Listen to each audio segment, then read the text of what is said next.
Persona, a história viva da comunicação de Ribeirão Preto. Seja bem-vindo ao programa Persona, você que está nos acompanhando através da nossa live no Facebook da Rádio NAERP.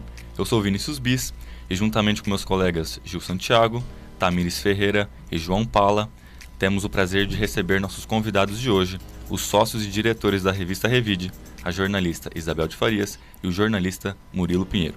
João, por favor, faça a nossa apresentação dos nossos convidados. Sejam muito bem-vindos, Bel e Murilo. Vamos começar primeiro com a Bel.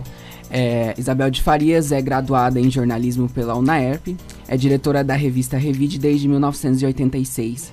Há 33 anos, é diretora da MIC Editorial, editora responsável por vários veículos como a Revide, a RD, Revide Decoração, a RS, Revide Saúde, a Revide Anciene e o portal Revide, além de outros produtos editoriais, tais como livros e revistas para empresas. Foi presidente da Fundação Feira do Livro de Ribeirão Preto de 2007 a 2013, tendo presidido 8 edições da feira. Já foi secretária de Infraestrutura e secretária de Governo de Ribeirão Preto em uma curta passagem pela Prefeitura de 2013 a 2015 e retornou à direção da MIC Editorial após deixar a Prefeitura em 2015. Bel, muito obrigado pela presença. Eu que agradeço. Prazer em estar aqui. Bom, agora vamos com o Murilo Pinheiro, que é nascido em Bagé, no Rio Grande do Sul, formou-se em jornalismo pela Universidade Federal de Santa Maria em 1986, onde começou a carreira profissional trabalhando em rádios e jornais. Em 1988, entrou para a RBS TV de Caxias do Sul, afiliada à Rede Globo no Rio Grande do Sul, onde trabalhou como repórter e editor. Da RBS, em 1989, veio para a EPTV Ribeirão, onde trabalhou durante 5 anos como repórter. Nessa mesma época, ele ingressou na revista Revide, empresa onde trabalha há 30 anos como editor e diretor de redação. Ele também é pós-graduado e mestre em administração de empresas. Ele já foi professor do Centro Universitário Moura Lacerda e atualmente ministra aulas de jornalismo na UNAERP. É autor de livros sobre a vida de Washington Luiz, a história do teatro Pedro II e o centenário do Botafogo. Também publicou uma coletânea com 100 crônicas veiculadas na revista Revide. Murilo Pinheiro, muito obrigado pela sua presença. Obrigado, João. Vamos ver o que vocês prepararam aí. Bom, é uma honra recebê-los aqui conosco. E a primeira pergunta é direcionada para você, Bel. O projeto de criar a Revide saiu daqui da UNAERP, né? A partir de um sonho seu e da Mônica Marques. Como que surgiu essa ideia? Na verdade, naquele momento, lá em 1986, a gente estava terminando o curso, era mais ou menos no terceiro ano, né? No final do terceiro ano. E a gente percebia que naquele momento o Ribeirão não tinha um veículo impresso. E eu sempre gostei muito da mídia impressa. Eu achava que a mídia impressa era algo que faltava na cidade. E daí a ideia de fazer um projeto alternativo, de pensar em fazer uma revista, lançar uma revista em Ribeirão, porque naquele momento o que era forte na cidade era o rádio, né? E a TV que estava recém chegando. A TV tem 40 anos. Naquele momento ela estava com 7, 6 anos de atuação em Ribeirão. Então, e o rádio era a grande mídia. E nós tínhamos o jornal A Cidade, que sempre foi um jornal de classificados, não tinha jornalismo local, era um jornal muito produzido pelas agências de notícia, né, quer dizer, muita notícia de fora, e classificado. Então, naquele momento, a ideia era criar um produto diferenciado para a gente. Na verdade, a gente queria criar um projeto para a gente escrever, né? Para a gente poder sair já com uma atuação.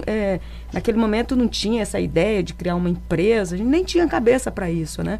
A ideia mesmo era a criação de um produto, tanto que ele foi todo elaborado, ele foi todo criado, foi todo discutido com os professores, à época, os nossos professores aqui.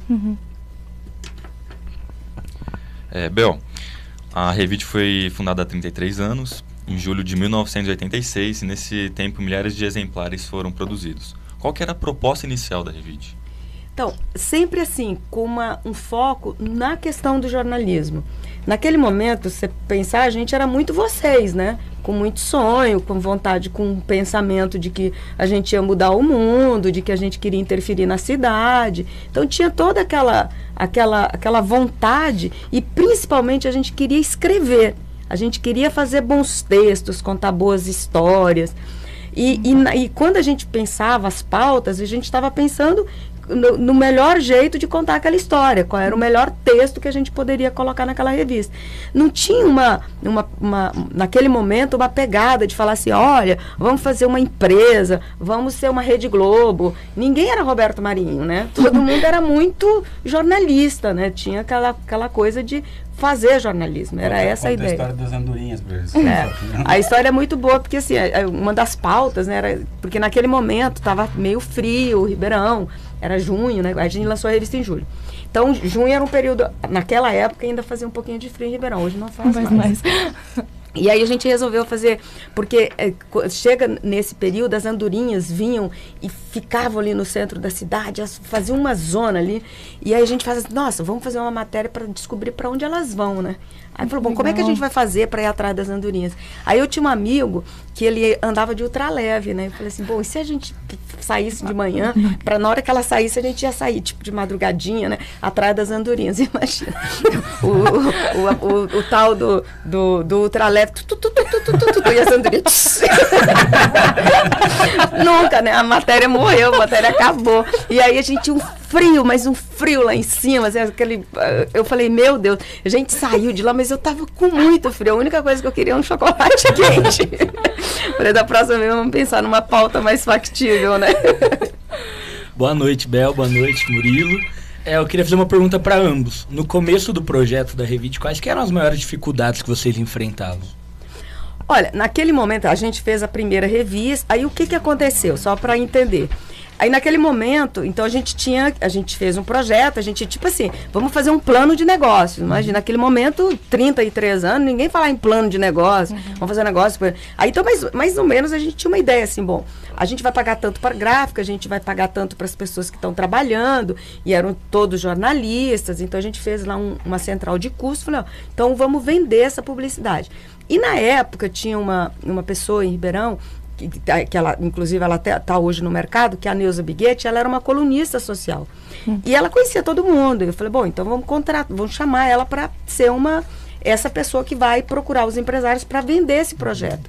E aí ela falou, nossa, uma molecadinha meio maluca, né, não sei o que, bem, enfim. Aí ela falou, vou fazer assim, eu não vou vender para você, mas vou apresentar você para você contar que projeto é esse. E aí ela começou, e eu tinha mais jeito com isso, assim, eu sempre fui muito entusiasmada, sempre, assim, se eu tenho uma ideia, eu vou te convencer, se eu não te convencer, porque enquanto eu não te convencer, eu não desisto, não sossego. Então eu tinha essa coisa, então imagina, hoje eu ainda tenho isso, 33 anos depois, imagina naquela época, né? Era exacerbado, então porque eu queria convencer as pessoas. Aí ela começou a me apresentar para os empresários, e os empresários deviam achar engraçadíssimo, eu era meio ripongo, cabelão comprido, andava de calça jeans toda, né? Jornalista, né? E aí eles olhavam para mim e falavam, deviam pensar assim, né? Hoje eu acho. Eu devia pensar assim, nossa, coitadinha, né? Vai quebrar a cara, né? Mas tudo bem, então eu vou fazer alguma coisa. E aí, tipo assim, um comprava meia página, outro comprava uma página. E eles foram comprando. Quando a gente terminou, assim, de vender, a gente falou assim, não, estamos ricos, né? A gente vai pagar a revista, vamos pagar todo mundo e vamos ficar rico, né? Porque esse negócio deve dar dinheiro. Por isso que o Roberto Marinho tem a Rede Globo. Aí a gente conseguiu fazer isso, a empresa já estava configurada. Bom, fizemos a primeira edição, fizemos a segunda edição, na terceira edição a gente tinha quebrado, né? Porque as despesas eram cotidianas. Então, com isso, a gente foi aprendendo no erro e no acerto. Então, aí a gente depois, nesses 33 anos, a gente teve sócios capitalistas que botaram grana, aí depois eles saíram porque viram que isso não ia dar dinheiro. Então, todo esse processo, esses 33 anos, foi uma construção de fazer, tipo, no começo a revista era mensal, aí teve um período que ela não saía de 45 dias, depois em 60 dias, enfim, nesse período, no dia 31 de janeiro de 2020, nós vamos fazer a 1000ª revista. Nossa. 1000 revistas, é muita coisa. Mas tudo isso por quê? Porque nesses 33 anos a gente foi mensal, a gente foi quase mensal, a gente foi bimestral. Então a gente teve todos os períodos. E só em 2015, né, 2005, né? 2005. Que a gente voltou, em 97 a gente ficou semanal. De 97 a 2001... Aí a gente parou de novo, porque tivemos outra crise. Aí a gente parou a revista de novo, aí voltamos a ser mensal de novo, retomamos o projeto de novo, que naquele momento de 97 a 2001, a gente fazia uma revista que era para ser a Veja de Ribeirão. Então a gente botava menino comendo areia na capa da revista, gente assassinada na capa da revista. Então a gente tinha essa pegada de falar dos problemas da cidade, das demandas, da favela, do favelamento que estava aumentando na cidade. A ideia era essa. Só que as pessoas, chegavam no final de semana, eu não queria ver isso. A gente estava falando de um assunto para um cara que estava recebendo essa revista, que ele queria saber qual era o último lançamento do carro, qual era o vinho bacana, qual era a viagem legal. Aí a gente começou a entender que a gente estava fazendo um produto para um público que não queria saber daquilo. Então a gente ficou 4 anos tentando. Aí depois a gente chegou à conclusão e falou, não é isso. Aí nós paramos. E é claro que quando você para, não é desse jeito. Nós resolvemos parar, fizemos uma reunião de diretoria e decidimos que vamos parar. Não, a gente para porque é obrigado. Aí para e fala assim, bom, e agora? O que nós vamos fazer? Aí naquele momento a gente percebeu que tinha um espaço para a gente fazer essa revista, que na verdade acabou sendo a grande pegada que as pessoas começaram a entender que se o cara era bacana, se o cara era bem sucedido, ele estava na Revide. Então, você é importante, hein? Você está na Revide. E isso não foi uma estratégia de marketing, que as pessoas acham que a gente criou essa coisa de que a pessoa é revista de rico. Na verdade, isso foi se criando sozinho. E aí, quando foi nesse período de 2001, até 2005, a gente foi fazendo essa revista com um papel couché mais pesado, uma revista que tinha, assim, 2 páginas, assim, com uma fotona linda de um campo de golfe. Quer dizer, quem é que vai jogar golfe? Não é eu nem você, né? Então a gente ia procurar esses caras. E definitivamente não somos nós. Aí aquele vinhozão, assim, um Chateauneuf de Pape, que custa 15 mil reais. Eu olhava pro vinho e falava, esse vinho paga a revista. Aí a gente foi entendendo que isso era um modelo que as pessoas adoravam. E começou a falar, nossa, a revista está muito boa, a revista está muito legal. Aí, quando foi em 2005, eu falei, Murilo, vamos voltar a ser semanal. Aí o Murilo, meu Deus, ficou louca de novo. Aí eu falei, bom, agora nós vamos fazer assim, nós vamos montar essa revista, vamos... E só que nesse momento, a gente já tinha essa pegada do plano de negócio, a gente já estava bem, assim, com os braços assim, já bem... Não era mais iniciante. Aí a gente resolveu, então, fazer essa revista com um plano de negócio. A gente começou assim, uma revista com 32 páginas, né, Murilo? A primeira edição era fininha, mas era uma revista bem feita, uma revista bacana. Tinha 10 mil exemplares. Aí a gente foi aumentando. Falou, ó, ela tá pequena, vamos aumentar para 48 páginas. Isso é uma coisa que as pessoas... vê como são os critérios de avaliação das pessoas, né? Tem muita gente que avalia uma revista, um produto pela espessura. Né? Tem aluno também que avalia os textos pela espessura. Você, nossa, tudo isso. Tem que ler 10 páginas. Né? As pessoas também, elas pegam a revista e veem a finura, né? Nossa, essa revista, se tiver grossa, não interessa o que tem lá dentro. Pô, nossa, a revista tá boa. Não interessa o conteúdo, né? tá. Se tiver fina, faz o julgamento. Então, a Bel, por exemplo, ela tem uma síncope quando a revista fica muito fina. Ela fica, eu sofro. Não tem anúncio, vamos ter que tirar 16 páginas. Não, tira não. Aí eu tenho um limite, assim, do suportável, né? Então, o meu limite do suportável é uma revista com 68 páginas. Ela passou disso, aí eu não durmo, eu sofro, eu puxo o cabelo, eu fico sofrendo. Então, isso tudo é uma coisa que você tem, que você vai desenvolvendo. E aí, quando a gente resolveu fazer essa revista, aí a gente foi crescendo sustentável. Então, o que a gente fez? Aí a gente começou a fazer um trabalho muito diferenciado, que era assim, para quem nós vamos mandar essa revista? Aí eu disse, nós não vamos mais vender essa revista, nós vamos dar de graça e nós vamos achar o público que interessa, que vai querer essa revista. Então, a gente mapeou a cidade. Então, falou assim, ó, nós vamos pro cara que tem grana, o cara que mora bem, o cara que é um formador de opinião. E a gente foi criando esse meio. Então, a gente foi indo nos condomínios verticais e horizontais, os mais bacanas. Aí a gente vai, o João mora lá no condomínio X. Quantos moradores tem lá? Aí a gente ia cadastrando essas pessoas, ia mandando essa revista etiquetada para eles e a gente foi crescendo. E aí a gente saiu de 10, aí foi muito, muito bacana, porque a gente foi assim, nós não fomos de 10 para 15, de 10 para 20, nós fomos de 10 para 12, de 12 para 15, de 15 para 17. A gente ia crescendo na medida em que a gente ia tendo esse e-mail consolidado. Aí a gente foi crescendo. Um trabalho de formiguinha. Assim. Bem de formiguinha, um trabalho assim. Aliás, acho que na outra encadernação nós fomos formigas. Eu fui uma formiguinha, ele foi um formigão. Porque o nosso trabalho é esse, assim, sabe? Tipo, é de ir formando esse público, fazendo essas pessoas se interessar pela revista. Aí a gente chegava num determinado lugar, falava assim, perguntava por porteiro, né? Como é que é a reação das pessoas? Ah, tem gente que nem liga. A gente tirava a pessoa do mail.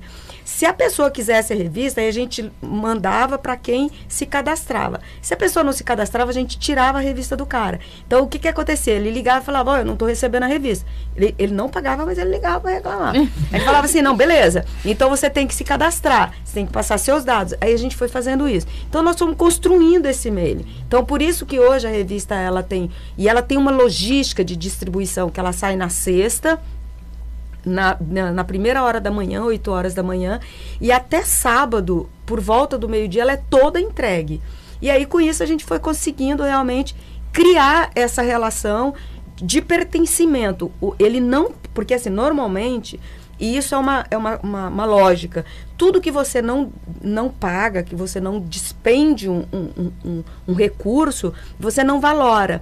No nosso caso, eles criaram uma relação de pertencimento tão forte que, assim, quando a revista não chega, eles não têm dúvida, eles ligam lá, parece que eles pagaram uma fortuna para receber a revista na casa deles. E aí da gente se não entregar, ou falar que teve um problema...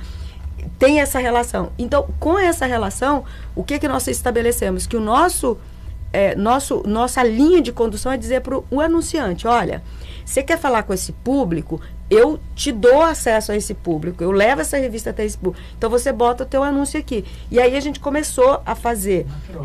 Uma troca, exatamente. Eu te dou o público, eu levo...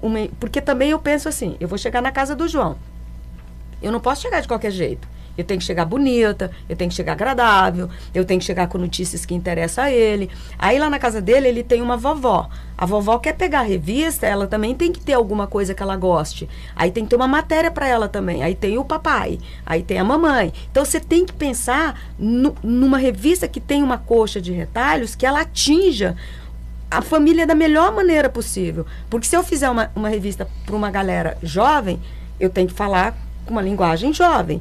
Se eu fizer uma revista muito pesada, com muito conteúdo, com muita doença, com investimento, a pessoa, o jovem, ele vai achar, nossa, é uma revista chata.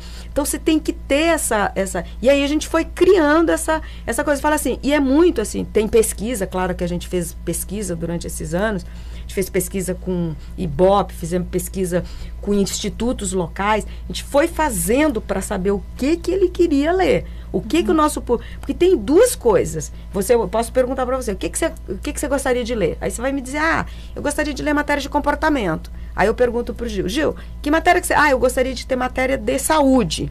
Só que para você decodificar isso numa reportagem, é um processo. E o mais importante que eu acho, e isso é a minha cabeça, eu sempre pensei isso, não é o que você quer, é te dar aquilo que você não está esperando e que você vai gostar. Essa é a grande sacada. Porque se eu te dou o que você está esperando, você olha, gostou a primeira vez, ok. Mas se eu te der aquilo que você não está esperando, você fala, uau, que legal. A gente viveu uma experiência agora que o Murilo vai contar, com a última edição que nós fizemos semana passada. Foi a da maconha, a da capa da maconha e de dentro do caderno cotidiano, a matéria são as novas configurações familiares. Conta, Murilo. Tá, porque tem um monte de perguntas. Pode contar. Não, a revista, assim, as revistas, né, os meios de comunicação, eles também têm um papel de formar a sociedade, de formar a opinião pública e de até arriscar. Então, quando eu estava passando lá a matéria, eu falei, essas semanas estão bem arrumadas, porque vai sair uma capa da maconha com uso medicinal, que está chamando a polêmica, e lá dentro tinha uma matéria sobre a nova concepção das famílias, né?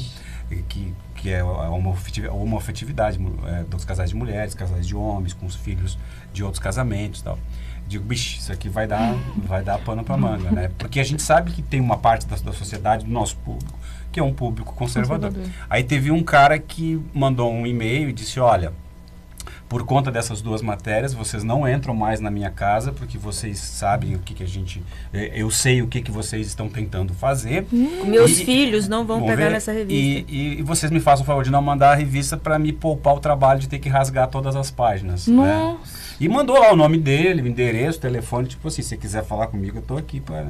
Aí tá, eu dei uma justificativa, falei que a abordagem não fazia apologia à droga, falava do uso medicinal e da polêmica, do libera ou não libera, e que essa nova família está, inclusive, sacramentada pelo Supremo em 2011, que reconheceu os casamentos homoafetivos. Mandei essa resposta curta tal, e tá lá, mas eu chamei o cara lá do pessoal, colega da distribuição, e falei, olha, cuida para não entregar mais lá. Escrevemos assim, mas não aqui jogar uma bomba. Não, aí ele escreveu assim, no final da justificativa, assim, mas não se preocupe, seu nome já está fora do mailing. Quer dizer, você não vai receber a revista. Agora tem que chamar o cara da distribuição, falar, arranca o nome dele do mailing, porque não adianta nada a gente fazer. Copiado em e-mail, né? Às vezes então, o cara passou batido, não tirou o nome, aí o entregador não tá sabendo, joga a revista na casa do cara, o cara, esses caras estão de brincadeira comigo, né? Vai, João, o que você tá dizendo? Uma loucura. Antes do João, Murilo, como você chegou na Revide? Como que é o seu início, a sua história na Revide? Então, o meu início, na verdade, foi uma coincidência nós tínhamos um amigo em comum, Marcelo Canelas, que foi o que me trouxe para a IPTV. E aí eu tinha chegado aqui em Ribeirão, estava poucos meses aqui, eu vim para trabalhar na IPTV. E aí o Marcelo, que é esse meu amigo lá de Santa Maria, que até hoje ele está na Globo, ele falou, você está em Ribeirão, você não tem nada para fazer, eu vou te convidar para ir no aniversário da Bel. E aí eu fui lá, a gente começou a conversar e tal, e aí eu comecei, como eu trabalhava um período só na IPTV, e a revista naquela época era o mensal de 60 dias, 45 dias, então eu ia para a TV, fazia meu turno lá e depois nós começamos. Até que o projeto começou a crescer e aí eu saí da IPTV e nós ficamos. Eu entrei em 89, eu trabalhei 5 anos assim na IPTV até 94, né, onde eu conheci um monte de gente também, o Datena, enfim, um monte de gente bacana. E depois aí nós começamos aí que já... a revista tem 33, eu tenho 30. Completados agora no dia 15 de setembro de 2019. Por isso que eu não recuso o convite de aniversário de ninguém. Bom, agora o Gil fez a pergunta dele, a gente vai retomar aqui. Bel, por que dizer que no início a revista era feita de forma artesanal? Era mais simples, era mais complicado fazer a revista? Não, é que assim, quando a gente fala artesanal, é fazendo uma comparação com os dias atuais. Sim. Hoje a tecnologia, né, naquela época, para você ter uma ideia, a gente fazia, vocês nem sabem disso, mas nem sonho com isso, que era Pestap, né? Quer dizer, antes do Pestap, era assim, você escrevia, aí você diagramava lá. Então, diagramava 3 colunas. Aí você tirava numa máquina, que era tipo uma impressora, aqueles textos naquelas colunas, aí o cara que era o diagramador, ele colava isso num diagrama, colava com cola, aí depois aquilo era fotografado para fazer um fotolito, e aquele fotolito ia para fazer a gravação da chapa, e a partir daí era que era feito a impressão da revista. Quer dizer, esses processos que a gente chama hoje de artesanais, era como era feito todos os veículos. Isso porque a gente já entrou no momento de avanço, porque antes era linotipo, era feito, cada palavrinha ia lá para compor o texto, né? Então, para ter uma ideia, o que melhor é o diagrama, né? Que tinha, era um papelão do tamanho da página, onde o diagramador, ele botava uma foto aqui, pegava a régua e desenhava a foto no tamanho era um diagrama mesmo, era uma folhana, como se fosse uma folha de ofício jornal, dupla, né? Foto, título. Aí ele escrevia o título aqui, ele colocava a primeira letra, desenhava as colunas, tudo à mão. E aí depois vinha, foto, chegou a foto. Então, por exemplo, a gente tinha a história, por exemplo, da foto, que era revelada no Miyasaka, que o fotógrafo, ele tinha que ir tirando foto, porque a fotografia era cara. E às vezes precisava fechar a revista, mas o filme estava no meio. E aí ele falava assim, se você quiser que eu revele o filme, eu vou ter que cortar o filme, você vai perder, porque você vai jogar metade do filme fora, né? Mas, precisa ter impresso, porque a revista tem que fechar. Aí você mandava pro Miyazaki. Nos bons tempos, o Miyazaki levava de 2 a 3 dias para revelar um filme, né? A gente ficava esperando. Agora revelou as fotos. Agora, lá naquele desenho de aquele espaço, vai lá e cola aquela foto lá. Para depois tirar uma... O fotolito, na verdade, é uma foto. É uma foto de uma chapa de uma chapa de chumbo, né? Então, ele tirava uma foto.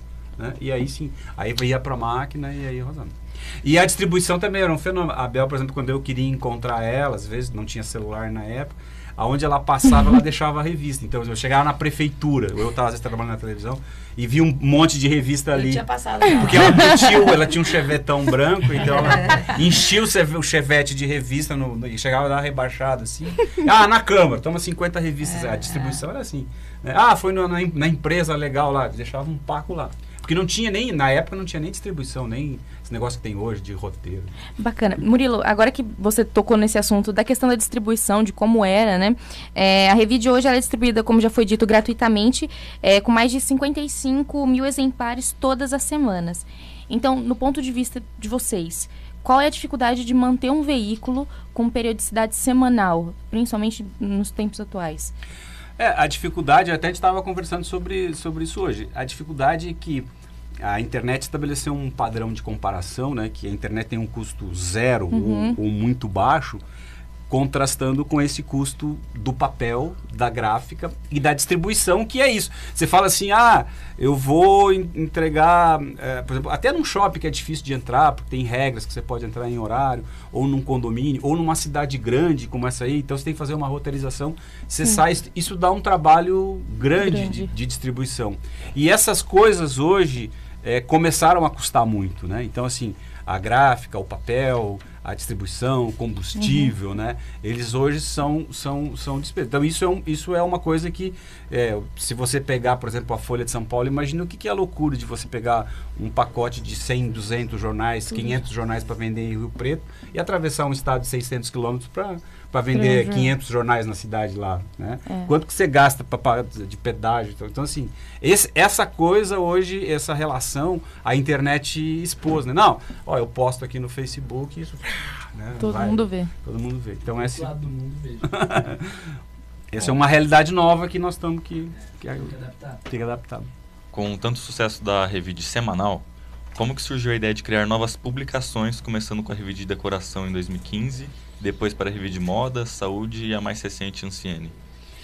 A história toda foi o seguinte, a Revide, o fato dela ter uma tiragem grande, ela sempre foi um objeto de desejo de todo mundo querer anunciar, porque você impacta as pessoas, né? A revista chega na casa das pessoas, e o que acontecia? O pequeno anunciante, ele não tinha grana para fazer. E aí, então, o que eu pensei? Eu falei, mesmo que eu não faça uma tiragem tão relevante, eu vou fazer uma revista que tem uma tiragem, mas que ela vá num público específico, e eu vou poder cobrar mais barato. Então, naquele momento, foi uma estratégia para conseguir um patrocinador, que ele estava solto, ele estava no mercado, ele queria anunciar na Revide, na marca Revide, mas ele não tinha grana o suficiente. Então, a gente acabou criando esse produto, sabendo que aquele produto estava indo para um público muito interessado nesse produto.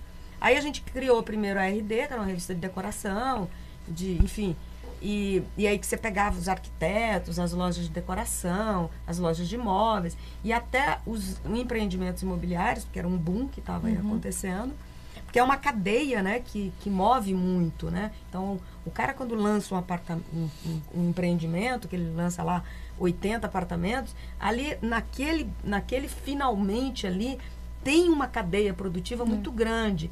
É o tapete, é a cortina, é o móvel, enfim, é um universo muito grande. E a gente percebeu que ali teria um espaço para a gente fazer um produto de qualidade e ter um produto rentável. E a gente teve, com os dois produtos, a RS, a RD primeiro, a RS depois. A RM é uma diferença que eu tenho, porque tem tanta loja, tanta boutique em Ribeirão, que eu falei, não, tem que ter um espaço para uma revista de moda. E a gente tentou uma vez, não deu certo, ela não se rentabilizava. Eu falei, mas vou tentar de novo. Eu tentei pela segunda vez, eu matei ela uma vez, ressuscitei, aí eu matei ela de novo, porque ela não rende. E aí todo mundo que tem uma lojinha acha que o Instagram e o Facebook resolve o problema dela. Então ela não quer criar marca, ela não quer criar conceito, ela quer simplesmente vender a roupa dela. Então ela, seja uma boutique grande, seja uma boutique pequena. Então a gente começou, e na Revide Moda a gente fez além da moda, a qualidade de vida, esporte, a gente queria abarcar isso. O projeto é muito bom, só que não rentabilizou. Aí a gente falou, bom, então vamos levar o projeto até onde ele der. Hoje a gente está percebendo que talvez a gente faça um recuo para fazer o quê? Para botar essa revista como um caderno dentro da revista semanal. Ao invés de eu fazer uma revista bimestral com 80, 100 páginas, talvez se eu fizer ela mensal, um caderno de 36, 32, 40 páginas, talvez seja mais rentável do que... E aí eu consigo. E aí o que acontecia? Eles queriam aquele recurso pequeno, que eles faziam uma página na RD, eles queriam anunciar na Revide, porque a Revide tinha abrangência maior. Só que a conta não fecha, né? Então, a gente hoje está fazendo esse estudo. A Anciene já é um produto completamente diferente. Esse daí é outro produto que a gente acredita vai ser um produto muito bem... acho que é um produto que vai virar, só que ele é um produto que vai demorar, ele precisa de tempo de maturação, porque é um produto voltado para o universo 60+, o famoso mercado grisalho, que hoje é um mercado em potencial, pessoas a partir de 50, 60 anos. Só que, qual é a grande diferença desse produto? É um produto pago, ele não será distribuído de graça. Então, só para você ter uma ideia, a gente resolveu colocar nas farmácias da Rede Drogão. A gente botou a Revide, e ela tem assim, Revide pequeno e Anciene. As pessoas chegavam lá, como as pessoas acostumadas a pegar de graça, chegavam lá, pegavam e levavam embora. E a revista custa R$25. Os caras da farmácia apavoraram. Ai, meu Deus!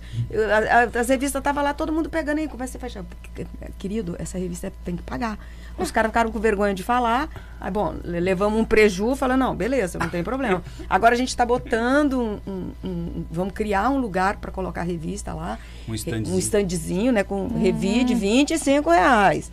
Porque você tem que criar, mudar um hábito que as pessoas recebiam essa revista de graça. E Ribeirão tem outra característica, que Ribeirão não gosta de pagar por informação. Tá aí o Jornal Cidade que não nos deixa mentir. Quando o jornal encerrou suas atividades, ele estava com 6 mil assinantes. Uma cidade com 700 mil pessoas não pode ter 6 mil assinantes, não pode. E aí, então, essa revista ela vai ser vendida por assinatura e vendida em banca e nas farmácias. Então, esse é o nosso plano, é que ela vá funcionar talvez daqui a 2 anos. Então a gente lançou em julho, a gente está indo para a 4ª edição e vai ser uma revista mensal com essa pegada e vamos ter que ter paciência, vamos ter que investir nesse projeto. Já que você já está falando aí da Anciene, que é a última revista que vocês estão lançando, que é para o público 60+, qual que é a importância desse tipo de conteúdo para o público aqui de Ribeirão, região? Como que surgiu a ideia para esse projeto? Olha, é assim, na verdade, eu sempre fico tentando achar alguma coisa que nos faça sair dessa... Eu não gosto disso, nessa tal dessa zona de conforto, porque assim, não tem sucesso, cara. Assim, terminou uma revista, morreu, acabou. Aquilo ali já era. Você tem que começar de novo. Então, assim, qualquer coisa que você faça... Quando o Jornal Cidade, que tinha 113 anos, fechou as portas... Eu fiquei super triste, fiquei muito triste. E achei que eu fosse haver por parte da cidade um ato de revolta, de gente, não pode. Teve lá 3 ou 4 reclamações, 4 ou 9 velhinhos que viam os mortinhos lá, que gostava de pegar para saber quem era o amigo que tinha morrido. Mas não teve, assim, as pessoas se conformam, né? Então... Aí eu falei, bom, então temos que achar algum outro produto. E aí eu fui pesquisar, tem uma revista nos Estados Unidos, que é uma revista chamada AARP. É uma revista voltada para os aposentados dos Estados Unidos. Ela tem uma tiragem de 23 milhões de exemplares. Nossa. E nos Estados Unidos, né, que você fala assim, não, mas é o quê? É uma revista nichada. Ela é uma revista que ela é voltada para o universo dos aposentados. Então, nas capas da revista, é sempre um grande ator, um ator famoso, que já tenha passado dos 50, que esteja com 80, com 60, e que conta um pouco dessa história e depois vai falar. Aí tem a indústria farmacêutica que meio que banca um pouco essa revista, mas essa revista ela existe. Aí eu falei, bom, tá aí um mercado que eu acho... Aí eu fui pesquisar. Tem muito site, tem programas de rádio, né? Tem muita coisa voltado para esse universo. E hoje tem, assim, por exemplo, a própria Veja, se você prestar atenção, quase que toda semana ela tem uma revista falando sobre a questão da longevidade. Então, quase toda semana ela traz uma matéria. Por exemplo, falando agora, uma matéria que recém saiu sobre o retardamento da menopausa em 20 anos. Então, um estudo que está sendo feito nos Estados Unidos para deixar com que a mulher que ia entrar na menopausa aos 50, aos 40, 50, vai entrar na menopausa aos 60. Então, já tem estudo disso. Então, a Veja vem lá e faz uma matéria. Uma outra reportagem falando sobre a síndrome do Peter Pan, que é um remédio, um produto, uma planta que tem no Peru, que retarda o envelhecimento das células. Então, um estudo também. Então, está todo mundo de olho nesse mercado. É um mercado que ainda gosta do papel, então foi o que a gente pesquisou. É um mercado que ainda gosta do papel. Quando a gente foi fazer a revista, a gente pensou muito na letrona, né? Até, aliás, uma coisa interessante, para vocês prestarem atenção. O livro da Fernanda Montenegro, que completou 90 anos, se você pegar o livro, tem uma letra desse... Nem eu não preciso de óculos. O livro porque é grandona a letra. Acho que é porque... Porque precisa ter a letrona, precisa ter... E normalmente quem faz esse trabalho são jovens, né? E o jovem gosta de tudo assim, pequenininho, apertadinho, aquele brancão. E não... Pode ver um espacinho já que é ocupado. Então é isso. Você comentou que encontrou essa revista aí dos Estados Unidos, nichada para o público de aposentado. Vocês pesquisam bastante tudo que acontece aí dentro? Eu, por exemplo, sou uma leitora brutal, e, assim, eu gasto muito dinheiro com revista. Então, eu sou consumidora, mas muito consumidora. O meu marido, né, ele disse que a gente vai derrubar o prédio por causa das revistas que tem lá. E eu tenho outra coisa, eu tenho um apego.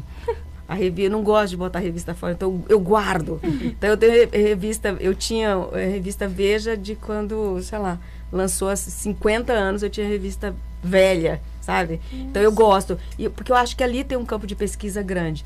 Então eu sou uma pessoa que pesquiso muito, que procuro muito. Então meus finais de semana é para fazer isso. Eu gosto de fazer isso. E tem que fazer, né? Você tá no jornalismo, seja no jornalismo impresso, no rádio, na TV, você tem que saber o que está rolando no mundo. Você tem que saber o que está acontecendo no mundo. Isso é a premissa básica da nossa profissão. Verdade. Talvez seja um grande diferencial para quem está nesse mundo de empreendedorismo, é saber como que tá pegando o mercado de trabalho que você está se desenvolvendo. Sim, né? Sim. Isso é uma dica para qualquer jornalista. Sim.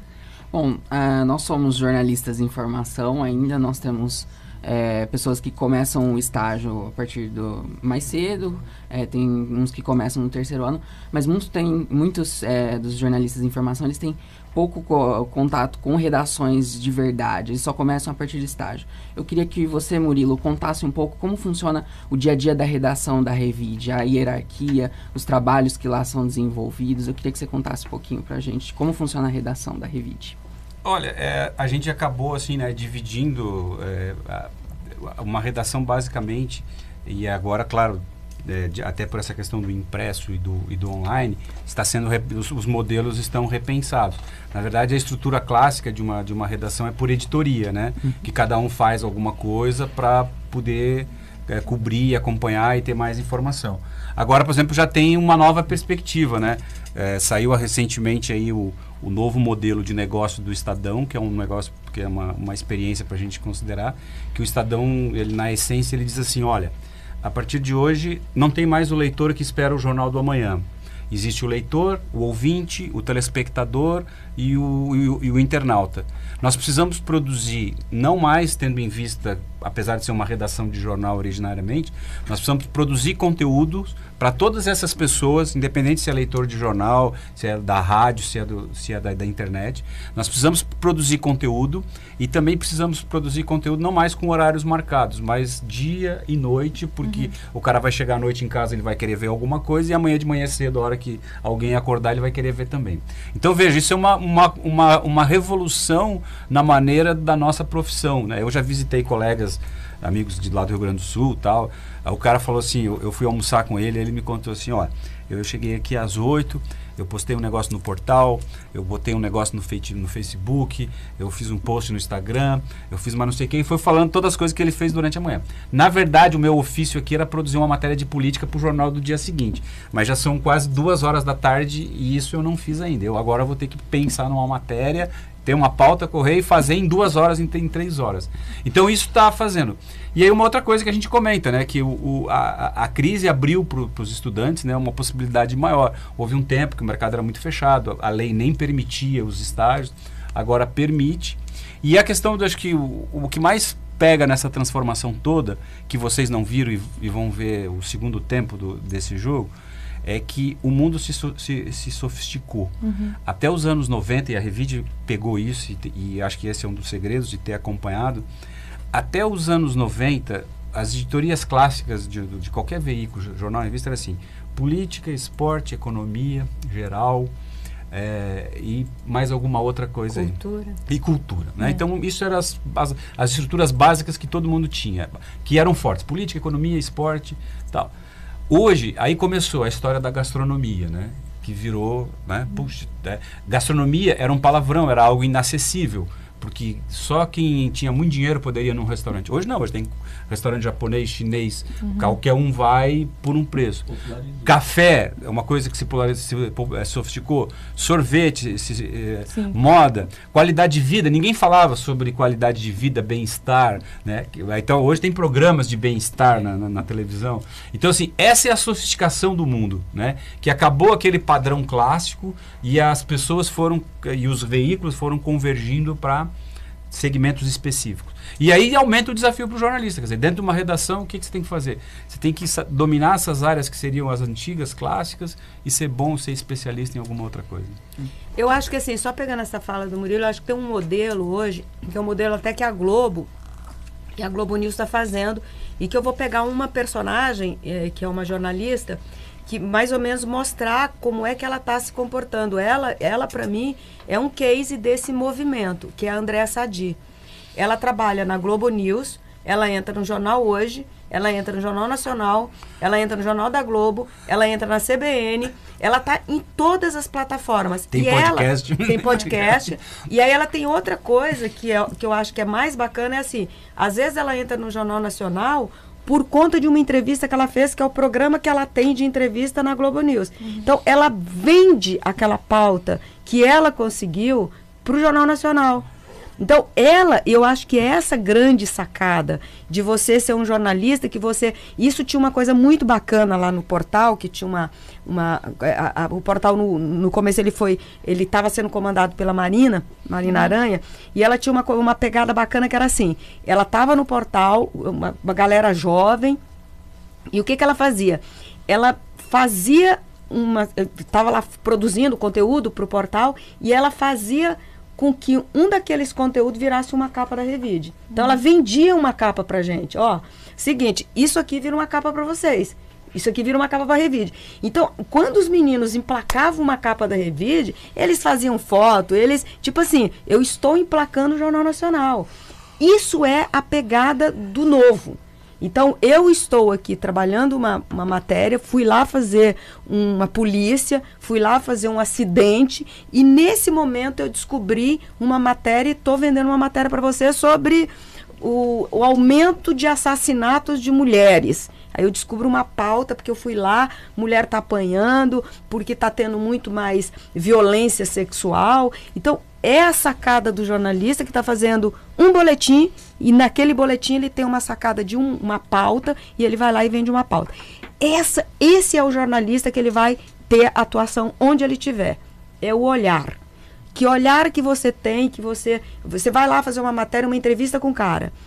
uma entrevista com o cara da Receita Federal. No meio da entrevista você descobre que em Ribeirão Preto tem 150 devedores que devem uma fortuna.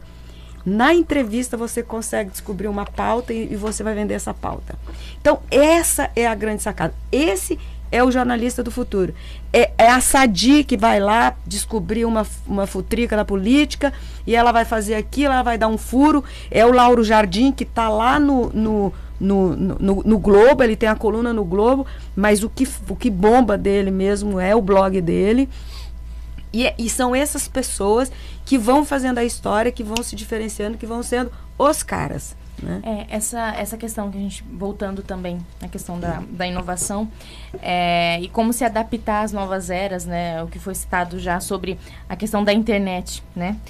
O Portal Revide faz 10 anos de existência, né? Comemora 10 anos de existência em 2020. Uhum. E como foi a introdução, como é a introdução dos conteúdos nessa nova plataforma, seja pela Revide Digital, como que vocês trabalharam essa transição para se adequar a essa nova demanda, né, de mercado, dessa necessidade da internet? No começo, assim, hoje a gente está todo mundo discutindo isso, como eu falei da história do Estadão. No começo a gente começou com essa história de de duas redações separadas, né? Uma redação do impresso e outra redação... Hoje há essa fusão. Porém, o princípio da divisão do trabalho, né? Que é o princípio que orienta a humanidade desde, quer dizer, que vai desde o começo, que foi da fabricação do primeiro carro. É aquela história, o cara fala assim, se todo mundo for fazer um carro, vai demorar muito. Sim. Então, assim, a indústria chegou à conclusão de assim, eu só coloco a roda. Né? Eu visitei uma fábrica da Chevrolet uma vez e era um parque medonho e aí começava o chassi e lá no fim tinha o cara que apertava o parafuso da roda e a roda ele atravessava a rua, o fornecedor da Firestone estava do outro lado da rua. Uhum. Então, assim, esse é um princípio que consagrou a humanidade. Que se você fizer uma tarefa menor, a tua produtividade aumenta. Sim. Se você começar aqui, mas é isso que hoje a lógica que o mundo está posto, é de fazer esse monte de coisa aí, por exemplo, da Andressa de, ela posta, ela faz.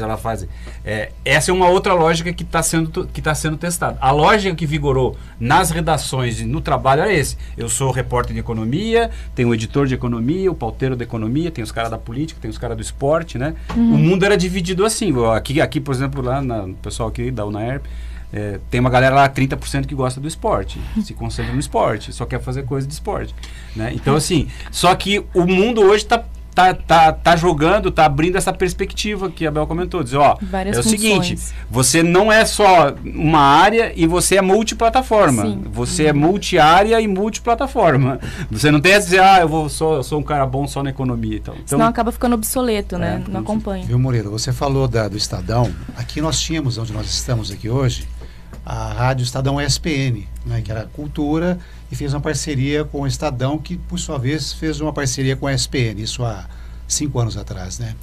E esse processo começou nessa época. Eu me lembro que eu tive uma reunião com eles em São Paulo, eu cuidava da rádio aqui na época, e era um trauma pelo seguinte, o pessoal estava acostumado, como vocês, a fazer aquilo só. E nessa reunião criou-se eles chamavam de mesão.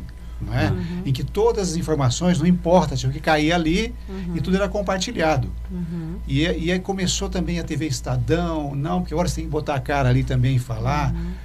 E evoluiu muito rápido, né? Porque hoje eles já estão com esse domínio completo. Uhum. E interessante que já, eu imagino a ESPN já praticava isso, a Disney, né? Do grupo Disney, já praticava esse tipo de jornalismo nos Estados Unidos, né?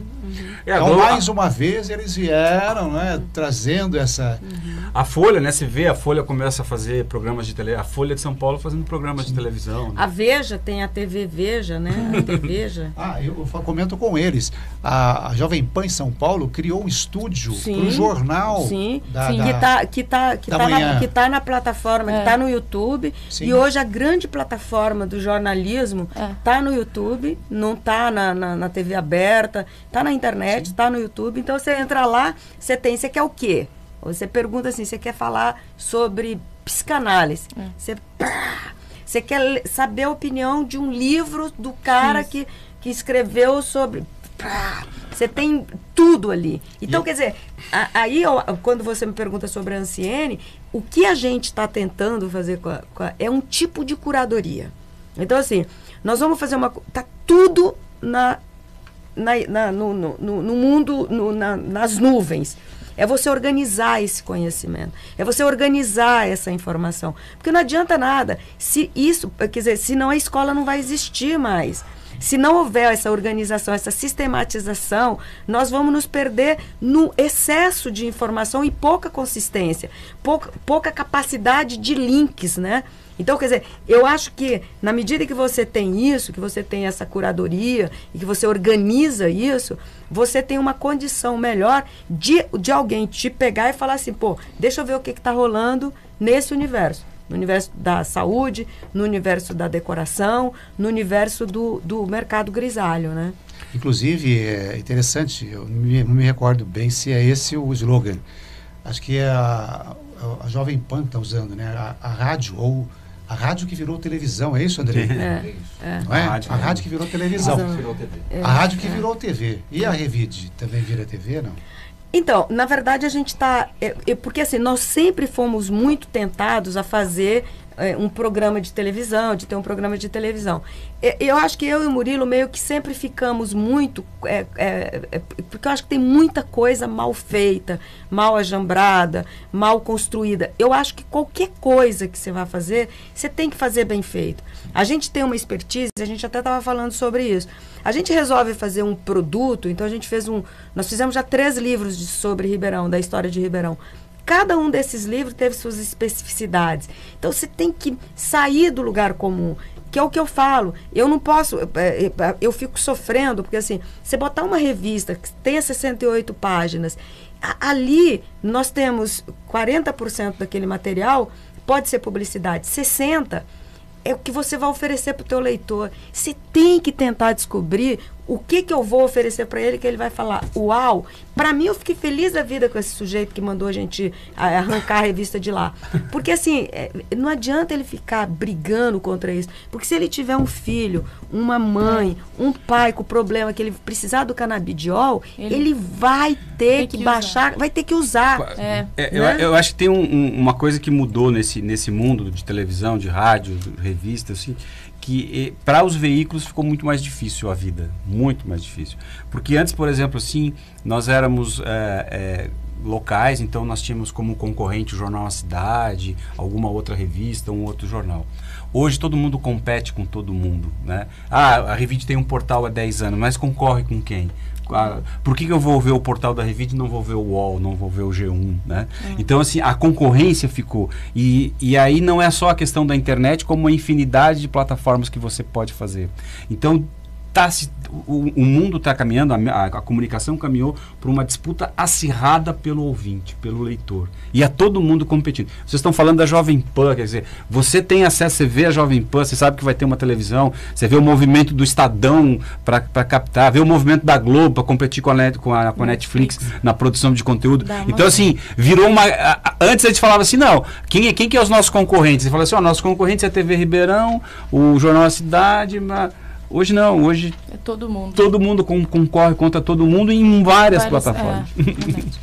É assim como foi dito agora há pouco, que o Portal Revide vai comemorar 10 anos o ano que vem. Mas não é só a única data especial. A Abel também disse que vai completar 1000 edições da Revide semanal, em dia 31 de janeiro de 2020. O que os leitores podem esperar dessa revista comemorativa? Então, esse aí é o grande... Na verdade, essa é a grande discussão do que a gente vai fazer. No primeiro momento, eu fiquei assim com muita vontade de, tipo assim, 1000 motivos para você gostar de morar aqui. Aí 1000 motivos era motivo pra cacete. Aí eu falei, não, isso vai... Aí eu falei assim, era muita coisa, né? Mas se até o presidente fala, né? Por que eu não posso falar? Aí eu falei assim, gente, como é que a gente vai fazer? Então agora nós estamos elaborando isso. Mas eu queria fazer uma coisa, mas eu ando numa fase, porque eu acho que o Brasil está muito ruim, né? Tá tudo muito jogado. A gente está passando... E isso é uma coisa contemporânea, nós estamos passando a pior crise econômica dos últimos tempos. E isso tudo mexe, como diz é a economia estúpido, né? Quando a economia vai mal, tudo vai mal, né? Porque isso contamina todo um sistema de distribuição de riqueza, de melhoria de vida. Então, isso tudo é o que a gente está vivendo hoje. Então, eu sempre estou tentando, na medida do possível, propor coisas mais afirmativas, mais propositivas, no sentido tipo, gente, olha só, essa cidade é gênia.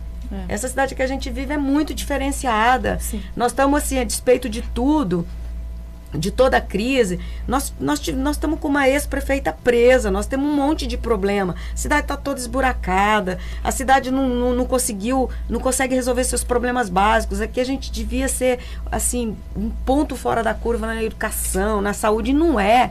Então, quer dizer, o que falta fazer? Então, mas não é, mas tem coisas bacanas. O que é? Tem um empresariado forte. Na hora que você pensa, eu sempre trago uma reflexão. O dono do Ribeirão Shopping, que é o Isaac Pérez, ele veio para Ribeirão há 40 anos. O que era Ribeirão 40 anos, gente, atrás? O cara chega aqui, resolve montar um shopping no sertão. Era tudo vazio ali. Ele vai lá e sobe um treco, assim, um templo do consumo. O cara sai do Rio de Janeiro e vem para Ribeirão Preto. Essas coisas tem que, sabe, você tem que valorar. Aí o negócio cria, fica gigante. Aí o Iguatemi vem para bater com ele. Aí o outro vem, constrói outro shopping. O outro vem, constrói outro shopping. Tem um hospital, o Unimed sobe um hospital. Então, quer dizer, é tanta coisa acontecendo, né? Então, olhando hoje, vendo que deu certo, a gente fala, esse cara é um visionário. Olhando na época, muitos iam pensar, esse cara é doido. Doido, louco, né? E aí vem assim, e é disso que é feito, né? É a história a história das duas siamesas do HC, quer dizer, eu assisti a palestra do médico, pra ver que negócio fantástico. Eu vi a história do cara, ele é um cara com 30 anos de vida, ele fez 6.000 cirurgias de cabeça até conseguir separar aquelas lá. Nossa. E todo mundo acha que foi a primeira que ele fez. Que primeira? Ele fez 4 maquetes, né? Para poder estudar, então é fantástico. E eu acho que é disso que a gente quer falar. Na edição número 1000, eu quero falar disso. É claro que tem muita coisa para contar, mas porque é muita coisa, né? É muita revista, é muita edição, é muito papel que a gente... E as pessoas, né? A gente sempre fala isso. A gente tem a revista tem aqui, que às vezes se manifesta na nossa pessoa e tal, mas a revista tem um prestígio muito grande assim, nos lugares onde a gente vai e tal. As pessoas nos reconhecem, a mim, a Bel e tal. E acho que também é um esforço que a gente faz para você valorizar. Não existe nenhuma cidade do Brasil, exceção a das revistas nacionais aí, que tem uma revista semanal na cidade, com 50.000 exemplares, distribuída gratuitamente, há 33 anos, que faz tantas 80 páginas, 100 páginas, já fizemos 120 páginas por semana. Isso, assim, isso é uma coisa que é um esforço muito grande e que, infelizmente, para uma parte da cidade, do consumo, as pessoas não conseguem perceber. Então, esses 1000, que seja, as pessoas não sempre assim, falar 1000, não, peraí, 1000 vezes que você foi lá e saiu, é muita coisa. É muita coisa. E eu sempre digo assim, às vezes a gente fica meio triste, assim, fala assim, nossa, as pessoas não reconhecem o trabalho que a gente está fazendo. Aí vem o cara e fala assim, essa revista tudo é pago. As pessoas tentam nos desqualificar. Mas tu só rico. Eu sempre guardo uma imagem na minha cabeça que eu acho que ela sempre tem que valer. Que é a história lá daquele filme lá do cara que salva os caras do campo de concentração, né? Se você salva uma vida, você salva a humanidade. Se eu tenho um leitor, eu tenho um leitor. Então, assim, a gente quer ter 700.000 leitores, é óbvio que a gente quer ter. Mas se a gente tem 20, se a gente tem 50, se a gente tem 55.000, a gente tem que estar feliz igual, porque a gente está fazendo um trabalho que tem que repercutir na vida das pessoas, tem que ter alguma relevância. E só para encerrar minha fala aqui com vocês, eu queria contar um negócio bem bonitinho que aconteceu comigo no meu prédio. Eu estou descendo o elevador e aí entra um senhor mais 60 mais, e com a esposa dele, um eleitor da Anciene. Aí ele olhou e eu falei, bom dia, como vai? Tudo bom? Aí ele olha para mim e fala assim, a senhora parece muito com a Isabel de Farias. Aí eu olhei pra ele e falei assim, você tá brincando? Você mesmo! Mas olha só! Eu falei, desculpa aí, eu sou pequenininha mesmo. Muito bonitinho. Muito bom. Acho que acabou o tempo dele. Bom, realmente a gente precisa encerrar agora, mas a gente queria agradecer muito por vocês estarem participando essa semana do Persona. Queria dizer que Bel, Murilo, vocês são a história viva da comunicação de Ribeirão Preto. Muito obrigado por participarem hoje, contarem um pouquinho da história da Revide. A gente agradece essa honra de ter passado pelo menos um pouquinho de tempo com vocês. Muito obrigada. Foi muito legal, passou rapidinho. E segunda-feira nós temos mais um grande acontecimento. Temos uma palestra do Drauzio Varela. Isso aí. Estaremos lá. Muito obrigado, gente. No seu computador. Acesse jornalismonaep.com.br.